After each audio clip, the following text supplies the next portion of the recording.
ready. I was trying to get out of here. It was still a pretty good group. Was that a town meeting? Oh, you mean design public hearing? It was an informational meeting. Maybe 27 minutes. Yeah. So. Well, I don't think I signed it. Did I sign it? I don't think I signed it. Right. You didn't sign it. We are live. we are live. Thank you. God, I hope those machines are running. He said that they're recording. They're live.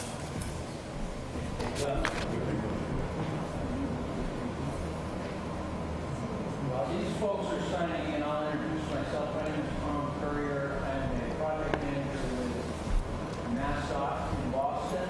I'm pitching tonight for your project manager that works with me, Ramon Nieto, who could be here this evening. Tonight, just make sure you're in the right room. This is my very good. Tonight, just to make sure you're in the correct room, we're here to discuss the proposed Auburn Street from Walsh Ave to Millbury Street project in Auburn, Mass. It's a roadway rehabilitation project, and it's absolutely beautiful, if I do say so myself. The boards in the back of the room describe the project. Hopefully, I think most of you have been checking them out before we started. And just to take care of some bookkeeping stuff, this meeting this evening was advertised in the Auburn News on June 15th and June 22nd, and in the Telegram and Gazette on June 13th and June 20th as well. I just unofficially, how did you folks hear about the meeting? Telegram? Telegram, everybody? Yeah, good. All right, so that works. Direct contact with the town, excellent. Auburn social media. The town's social media. Oh, social media, good. Okay, so we're trying to figure out the best way to do this. I think our sign-in sheet has some questions about that sort of thing, yeah. Because the ads sometimes aren't very effective, and they're very expensive. And perhaps social media are working through changeable message signs with the local communities or what have you. Regardless, whatever. So the gentleman, you've got state-of-the-art audio-visual happening over there with Rich, but we have our own. Arlington Typing and Mailing's Greg Tarbox is there with the whiskers behind us in the Hawaiian shirt.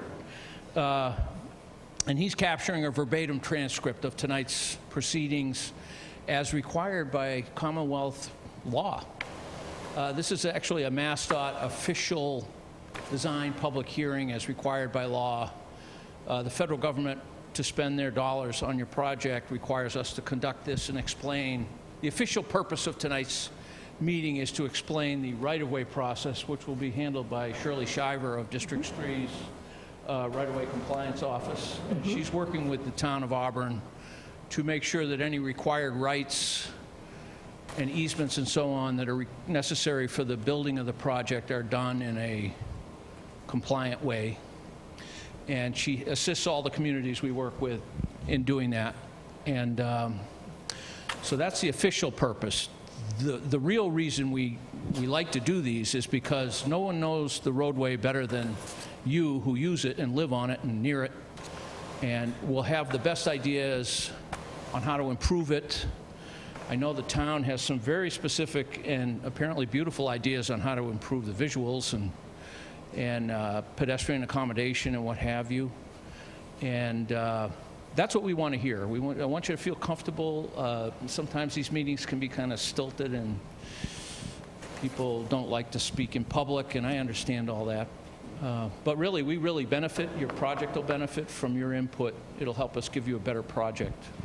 Your designer is VHB, and Gregory Russell with VHB is doing the design work for you. He's working directly with the town, and this is Jeff Goyne from District 3. He's our utility constructability engineering and projects representative tonight. He's double wearing two hats, representing District 3 tonight. And this gentleman, Steve Dedarian, landscape architect. Steve is a VHB employee designing the landscaping, of which there's quite a bit on this job. I think that's all of us. With that, I'll turn it over to Shirley so she can do her right-of-way presentation, and then Greg will take it over and do the presentation of the specifics on the design, and then I'll come back and see what kind of questions and comments you might have. Thank you. Thank you, Tom. Good evening, everyone.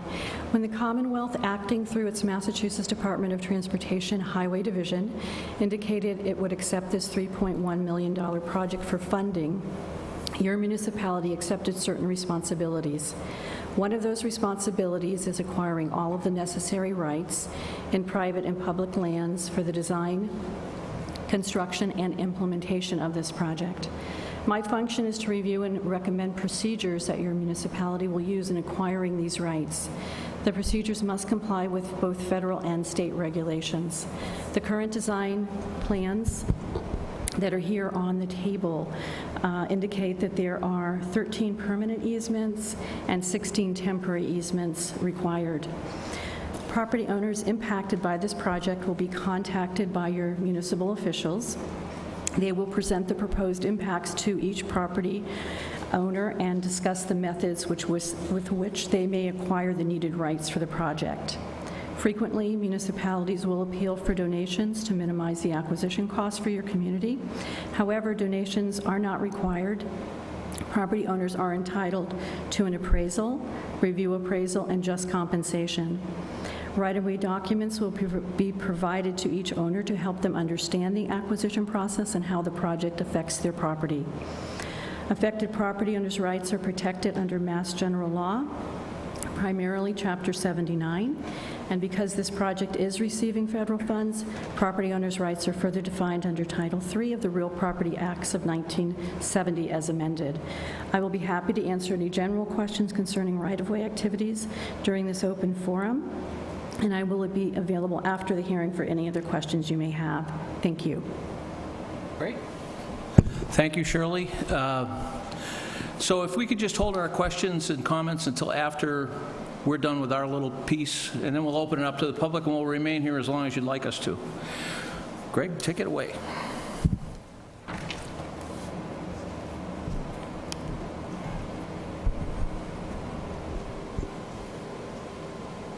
Thanks, Tom. As Tom mentioned, my name is Greg Russell. I'm a project manager with VHB. We've been hired by the town to design the Auburn Street reconstruction project. So we're just going to quickly go through the design process, where we've gotten to this far, and then we'll get to questions after that. So, again, introduction. We have Mass DOT represented, VHB.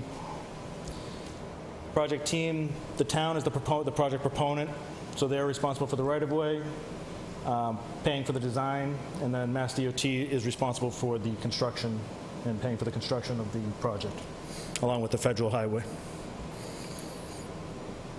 Up here you can see the project area running from Wall Street down past Brotherton Way. It's about approximately half a mile, extending about 500 feet past Brotherton Way. Why do we need this project? So along the project corridor, we have some poor sidewalk continuity, missing wheelchair ramps. Along the entire corridor, we found there's a lack of distinction between the roadway, parking lots, sidewalks, kind of all blend together in a lot of places, between the parking lots and the sidewalk. There's really no existing bicycle accommodations throughout the project, or throughout the corridor under existing conditions. The pavement conditions have varied from, obviously you need a repair, and then we have failing trench patches and stuff like that along the corridor. And then there was also some safety concerns at this intersection of Route 12 and Auburn Street. A road safety audit was conducted with the police department, fire department, state at that intersection. And those recommendations have been incorporated into this design. So just a kind of a quick look through some of the existing issues. We got the crosswalk. This is by McDonald's and the high school, or Walsh Ave and the high school. Some failing trench patch. The pavement down heading towards Brotherton Way, heading in the northbound lanes, deteriorating. Pedestrian accommodations. You see this is just, I think, across from the fire station. Looking south, the misalignment of the sidewalk going through the driveway. It's kind of, there's no way to tell which direction you're going if you're blind. We have the crosswalk at Town Pizza. There's no wheelchair ramps. Some other issues. We have the fire station. There's no real distinction between the roadway and the sidewalk, or the roadway and the parking lot. Then on the left, over by the Verizon store, again, no distinction between the sidewalk and the parking lot. There's nothing there to prevent vehicles from driving on the sidewalk if they need to. So, project goals, we're looking to kind of address a lot of these issues. We're looking to upgrade the existing traffic signal equipment at Brotherton Way, adding pedestrian signals at the Southbridge Street intersection. Improve bicycle accommodations by providing bicycle accommodating shoulders, bike lanes on both sides of the roadway. So these are 5-foot shoulders. New concrete sidewalks with ADA compliant crosswalks, ramps. We're going to upgrade the existing drainage system.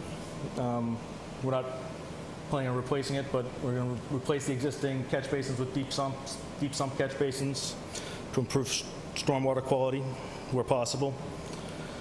Improve the pavement through a combination of options. We're looking to mill and overlay from Walsh Ave to Southbridge Street, and then do a full depth reconstruction or reclamation from Southbridge Street past Brotherton Way.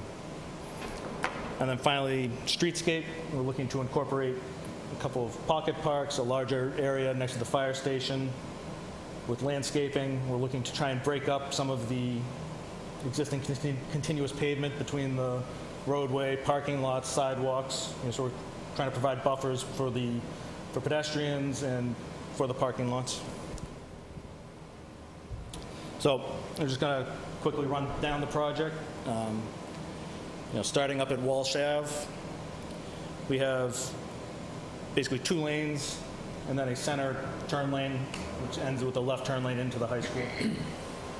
At the moment, we're proposing a crosswalk in between Walsh Ave and the high school driveway that would have a rapid flashing beacon at it, which would be actuated with a push button. And then that carries along, that same cross section, the 3 lanes will carry along to the south. When we hit the brook, right just before the bridge, we're proposing a small pocket park that would incorporate the existing cupola that's there, provide some landscaping, and this is in the back of the baseball field next to the bridge. We're not proposing any, we're evaluating the bridge. Originally, it was not part of the project, but we're evaluating possible changes to the guardrail and such on the bridge. And then we keep carrying that along. We have a crosswalk at the Town Pizza. And then we get to the intersection with Southbridge Street. Again, we have a small park on the corner, overlooking the tennis courts. We have some streetscape both in front of the post office parking lot and the Verizon parking lot, just to try and again break up the pavement that's out there.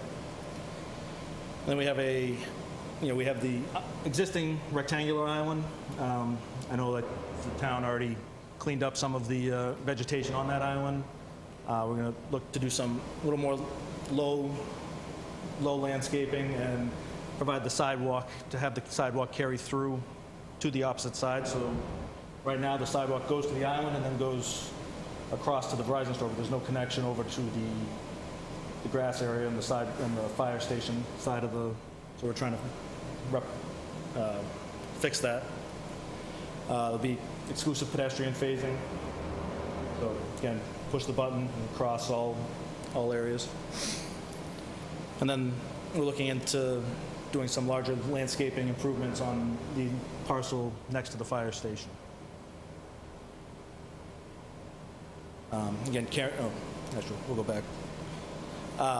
The signal is proposed to have left turn lane on Auburn Street. It'll be left turn lanes on each approach with a through and a right. And then currently we're showing two eastbound through lanes and a left on Southbridge. And then one of the recommendations of the road safety audit was to convert the outside through lane into a right turn only lane on the westbound Southbridge Street. Because there was a concern with people getting struck when they were taking a left turn onto Auburn Street. We've also had comments saying for operational purposes, it should stay as two through lanes, so we'll be looking at that moving forward. Again, carrying down some additional streetscape landscape buffer between the parking lot that's adjacent to the fire station. The 3-lane cross section goes away, so we're down to 2 lanes. And that gets carried down into Brotherton Way, where we do a new traffic signal. Again, with crosswalks on each approach. Left turn lane, as is now, going into Brotherton Way, 2 lanes exiting Brotherton. And then this gets carried down, again, approximately 500 feet past Brotherton Way to where we meet the existing roadway. And that's pretty much the extent of the roadway improvements. I'm going to turn it over to Steve, our office, to go over some of the streetscape betterments that we're looking at.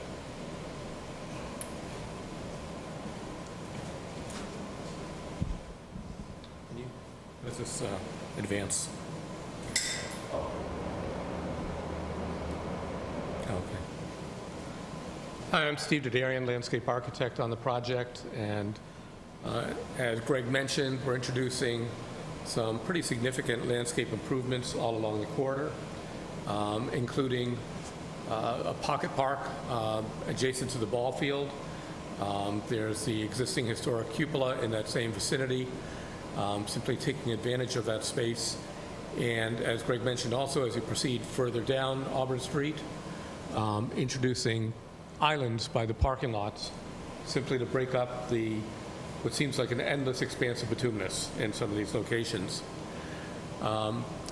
Further down, as you approach South Bridge Street, introducing adjacent to the basketball court and the tennis courts, a small park area. Currently, there's simply a walkway through there, guardrail along the edge. You really can't see down into that area. We'll be going to crash-proof bollards along the edge so that you do have views in. Introducing a small park area with benches, both looking out and towards the tennis courts. Perennials, ornamental grasses, and shrubs woven through that area, simply to highlight it. And trees along the sides, laid out in such a way that it still preserves views towards the tennis courts. And we're open to ideas as far as type of trees and size of trees, et cetera, on that. The triangular island, as Greg mentioned, basically the landscape in that area is being turned over to a very low maintenance, ornamental grasses, some perennials, a very simple design for that area, befitting kind of a foreground to this gateway with a walk carrying through it. And in front of the fire station along that edge, introducing a screening buffer along the fire station edge, and as a foreground to that, really making better use of the large lawn area that's out there as a park space for the town that will have benches, flagpoles, other side amenities, bike racks.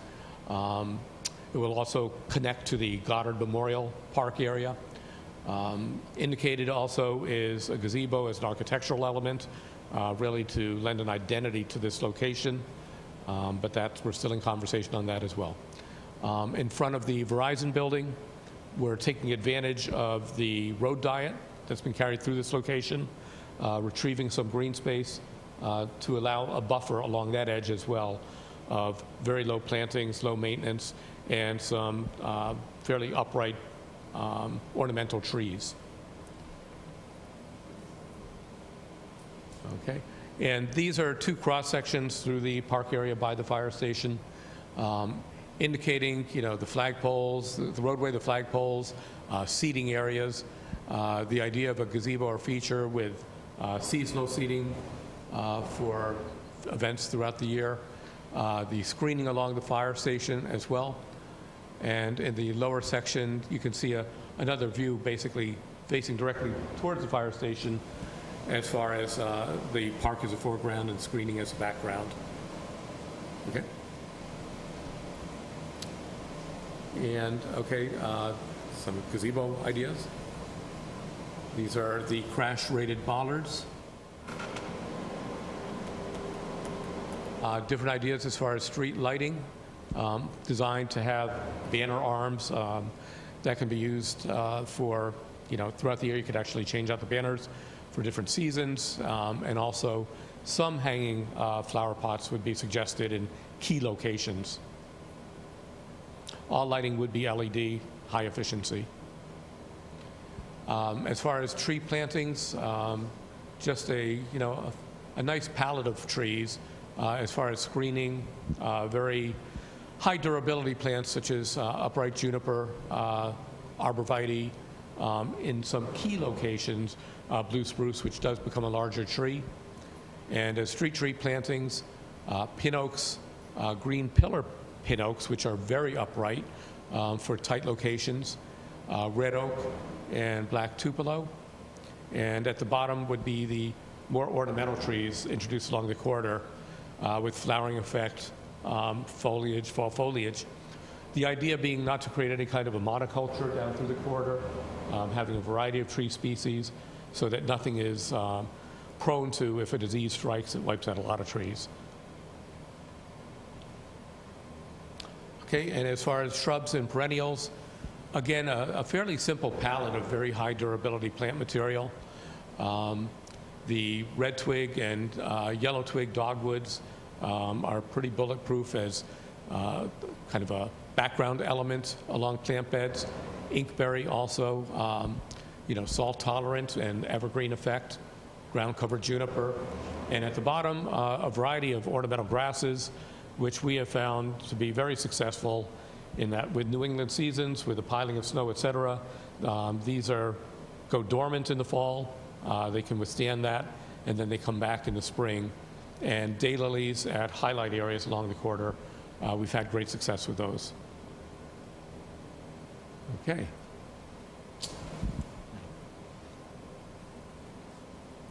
So just to kind of carry along the project schedule, kind of where we've been, where we're going. We submitted the 25% design back in April of 2018, so about a little over a year ago. We are here today having the design public hearing. And then our next step is going to be advancing to final design. So we have the 75% design submission that would be expected to be submitted in the early fall. There'll be a review period with DOT. Then we'll move on to 100% and PS&E design with the intent of final engineering being completed around this time next year. And then carry on with construction. The project's expected to be advertised at the moment in fall of 2020. No. December 12th. Oh, December 12th, 2020. That's right.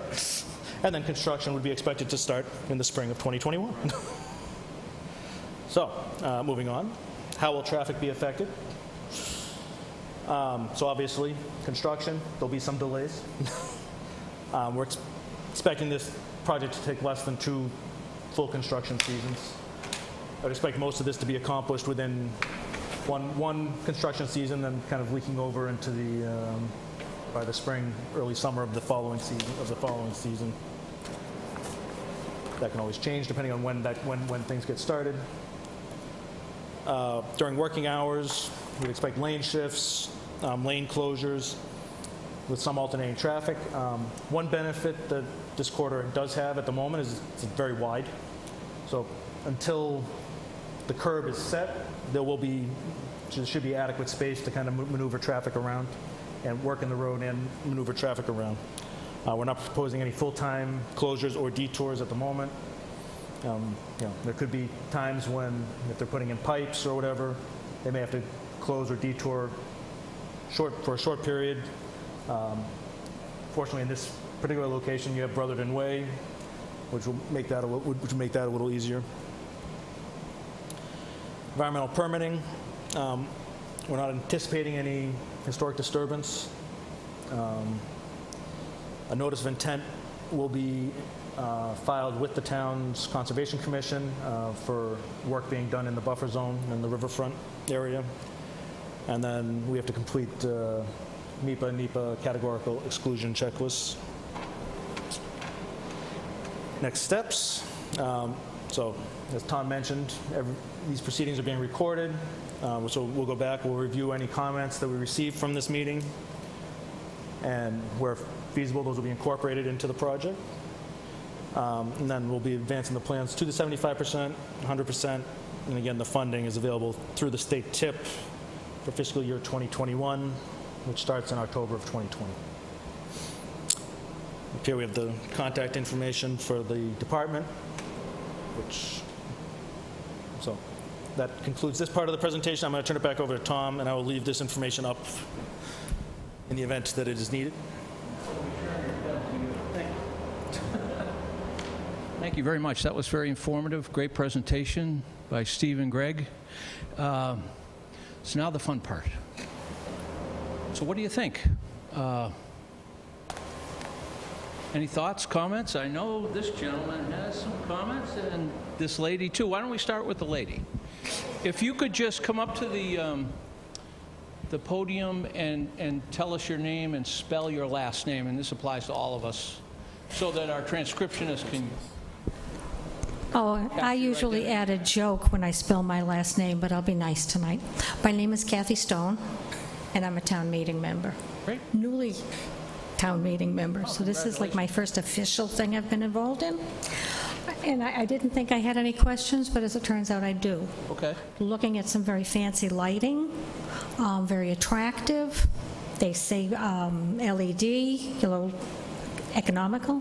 Why isn't anybody talking about solar? Huh.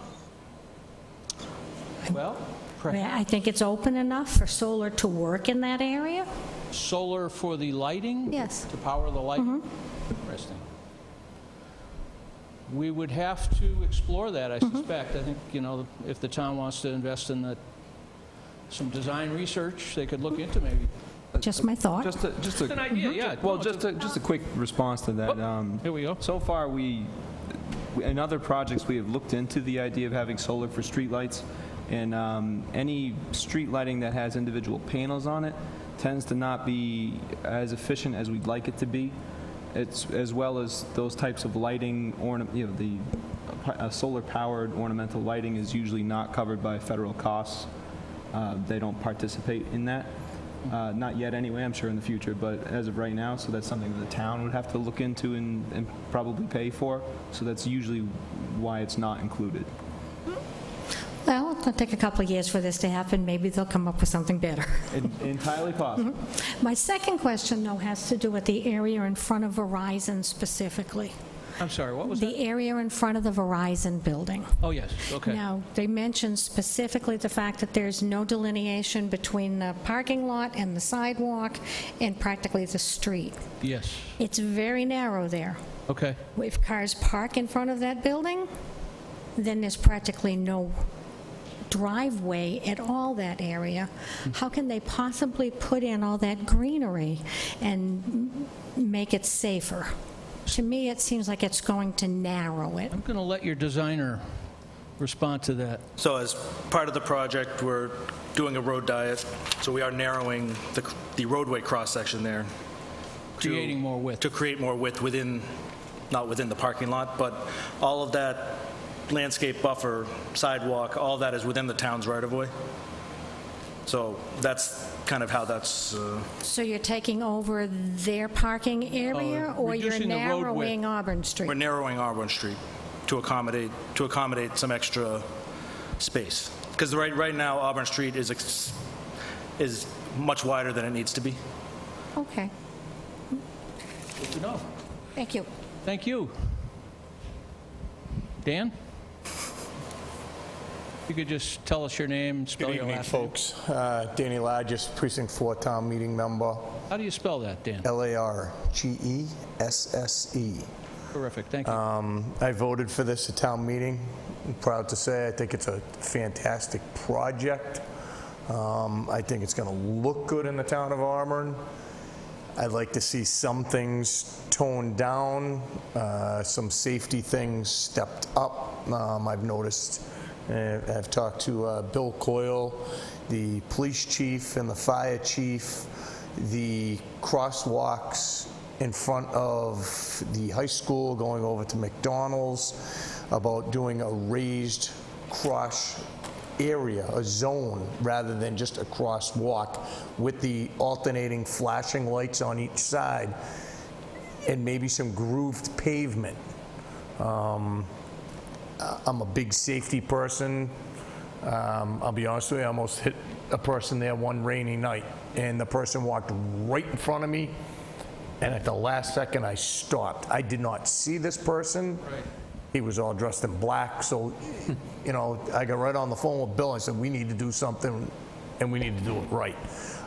As far as the crosswalk in front of Town Pizza, I think that should be the same thing. The old owners of Town Pizza actually paid for some, you know, crosswalk pedestrian signs that went in the middle of the road in the crosswalk, and somebody ran them over.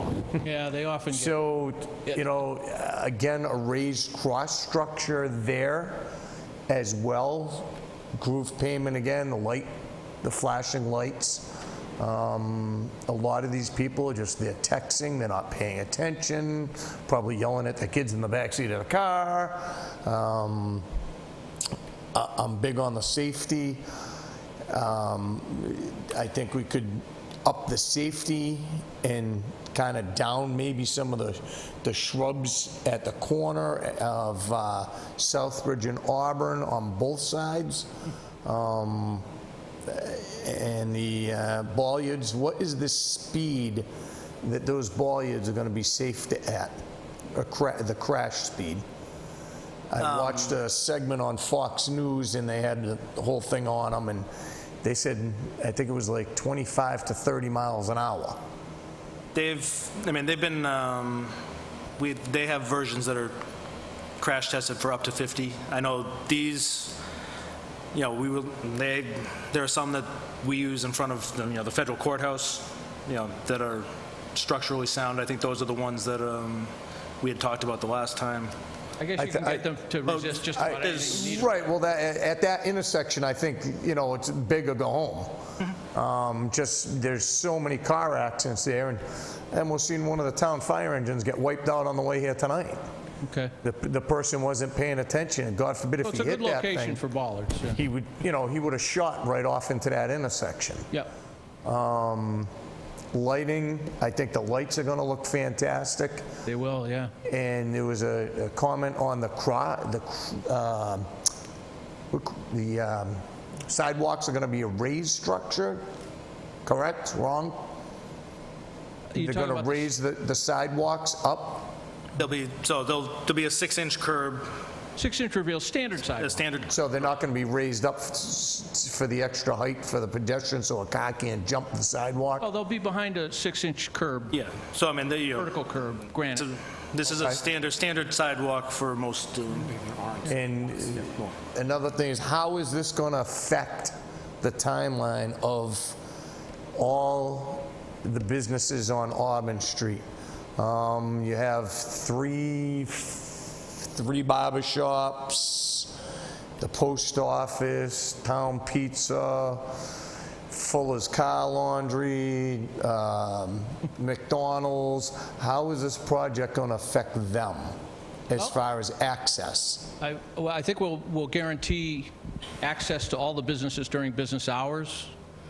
That's how we run all our projects. There will be some inconvenience. I mean, we're repairing the roadway, we're rebuilding the roadway, so I can't tell you won't notice we're there.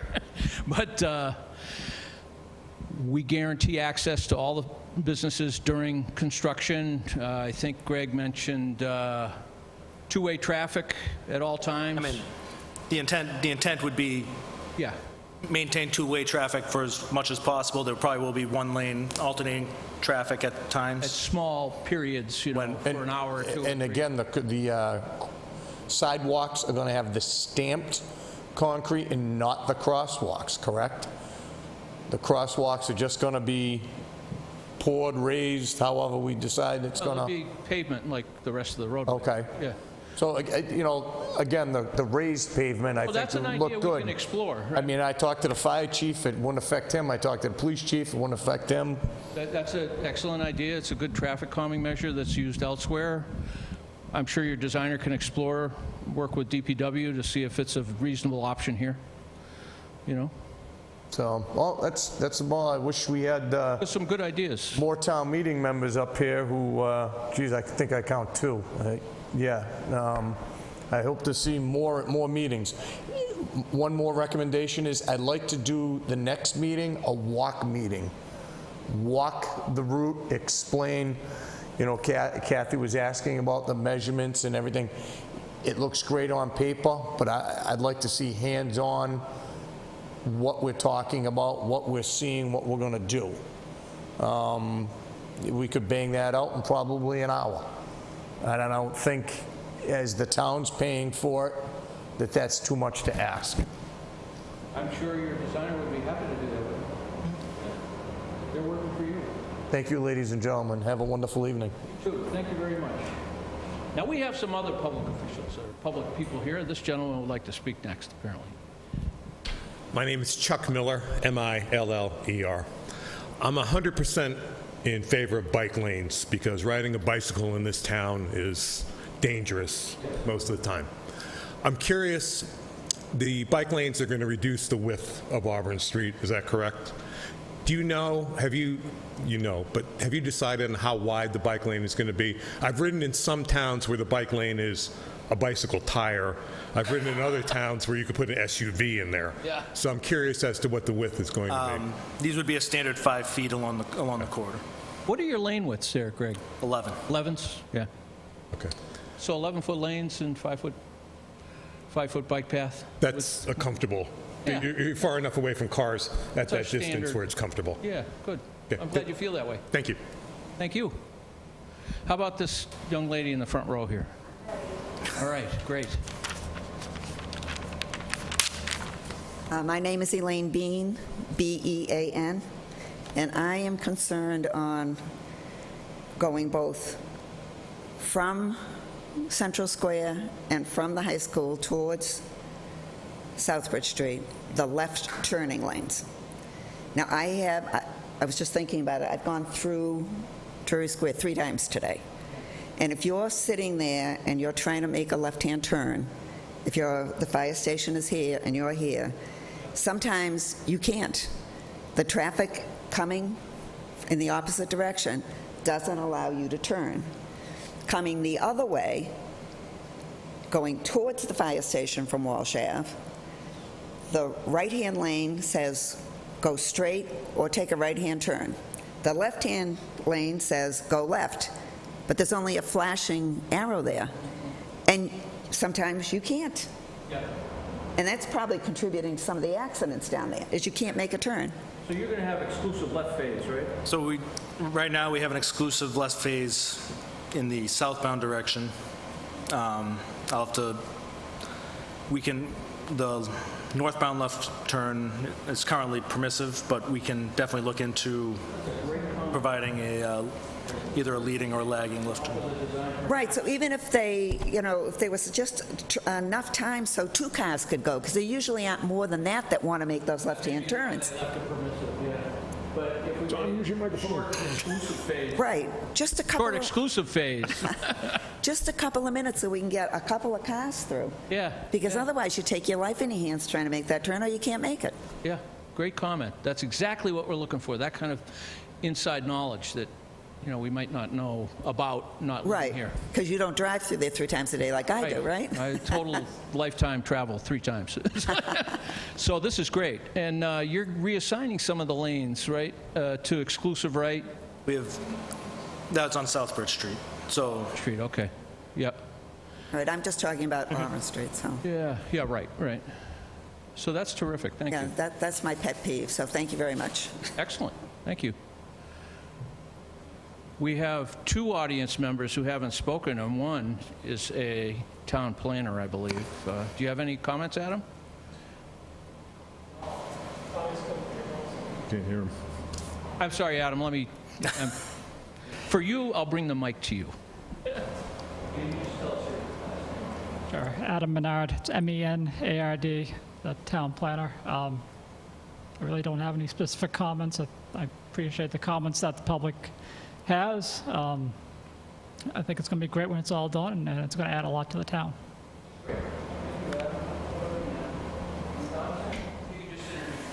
Sure. My name's Hwami Tran. I'm with the Central Mass Regional Planning Commission. I'm just here to take in all of your comments and questions about the project, and I'm very excited for it. I'm working with Bill on Complete Streets for the community, so this is a great project to make complete streets in town. Could you give us your name again? Hwami Tran, H-O-A-M-Y. Last name is Tran. Thank you. Thank you. Well, thank you very much. I picked on everybody now. Yeah, here, Bill. Oh, yeah, sorry. I just wanted to thank everybody for coming this evening, especially the public, and adding their comments. They're very important to us. And I want to thank Mass DOT for coming, and VHB for all the hard work to date. We're committed to work with the community, so anybody was not able to attend tonight, and if they do have any questions or comments or concerns, feel free to contact my office at DPW. For the stenographer, it's Bill Coyle, C-O-Y-L-E is the last name. The phone number is 508-832-7814. I think it's a great project for the town. We obviously still have some tweaking to do to the design, and that's why we're here tonight. So we'll be happy to answer any questions, even after the meeting or next week, or anytime someone has a comment going forward. Please feel free to call us. Thank you. Thank you, Bill. I want to mention that I appreciate your signing in this evening. That sign-in sheet becomes part of the official transcript, the official record of the meeting. And if you want to mail in a comment, the back of the handouts typically has a little comment sheet you can fold up and put a stamp on and mail it in, and we'll make that part of the official transcript as well if we receive it. And we will certainly evaluate all your comments and incorporate what makes sense into the future designs as the design moves forward. VHB is a terrific firm. We work with them constantly. And I'm sure they're going to bring in the project on time and on schedule. And thank you all for coming out tonight. It's a beautiful evening. Thank you. All right. I think we'll call it at 7:45, 7:45. But we'll stay here as long as we get the chat. Thank you very much.